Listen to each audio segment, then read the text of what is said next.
नवी मुंबईच्या तमाम नागरिकांना नववर्षाच्या हार्दिक शुभेच्छा।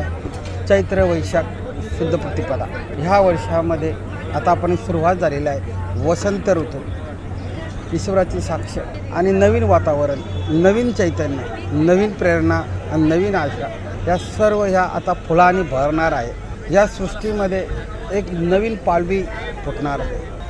आज ह्या ठिकाणी ईश्वरचरणी प्रार्थना आहे, या नववर्ष दिनानिमित्त आपला सर्व या जगतातील मानव जातीला शांती मिळावी आणि समृद्धी मिळावी। आणि ह्या जगामध्ये विविध ठिकाणी युद्ध चालू आहे, मानवाची हानी होत आहे, वित्त हानी होत आहे, मालमत्ता हानी होत आहे। आणि ही जी विध्वंसक जी काही दुष्ट प्रवृत्ती किंवा एक चढाओढ, मग व्यापारी चढाओढ असेल किंवा वैचारिक चढाओढ असेल, ज्यातून जे अनिष्ट गोष्टी घडत आहेत जगामध्ये, आणि ह्या युद्धाची झळ पूर्ण जगातील मानव जातीवर, या वातावरणावर, या पर्यावरणावर आणि या सृष्टीवर होत आहे, ही थांबावी। आज ह्या दिनानिमित्त ईश्वरचरणी हीच प्रार्थना आहे। या भारत देशामध्ये आज पूर्ण शांतता। देशाचे प्रधानमंत्री नरेंद्र मोदीजी, महाराष्ट्राचे मुख्यमंत्री माननीय देवेंद्र भाऊ आणि वनमंत्री, या नवी मुंबईचे शिल्पकार, पालक आणि कुटुंब प्रमुख माननीय श्री गणेशजी नाईक साहेब, आज ह्या ठिकाणी यांच्या सर्वांच्या नेतृत्वात देशामध्ये अतिशय शांतता आहे, नीरव शांतता आहे।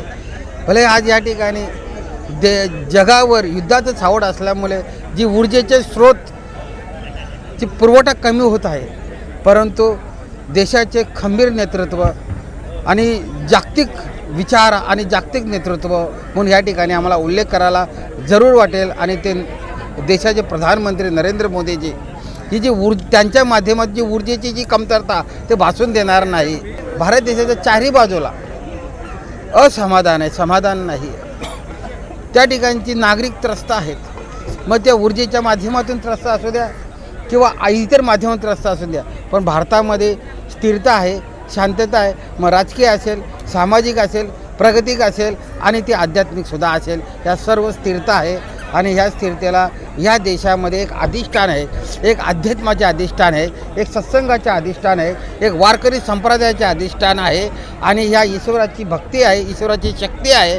आणि हा जो दिवस आज आम्ही साजरा करतो, यामध्ये सद्भावना आहेत, श्रद्धा आहेत, अपेक्षा आहेत। म्हणून या सर्व तुम्ही आमची भक्ती आहे। या देशामधले जो काही नागरिक आहेत, सद्भावनेने या देशाला शांतता ठेवण्यासाठी, समृद्धीकडे नेण्यासाठी आणि जगाला शांतता देण्यासाठी, जगाला समृद्धी देण्यासाठी ह्या आम्ही सर्वजण ईश्वरचरणी प्रार्थना करतो आहे। आणि सर्व नागरिकांना, तमाम जगातील नागरिकांना, सर्वांना ह्या गुढीपाडव्याच्या हार्दिक शुभेच्छा, लाख शुभेच्छा।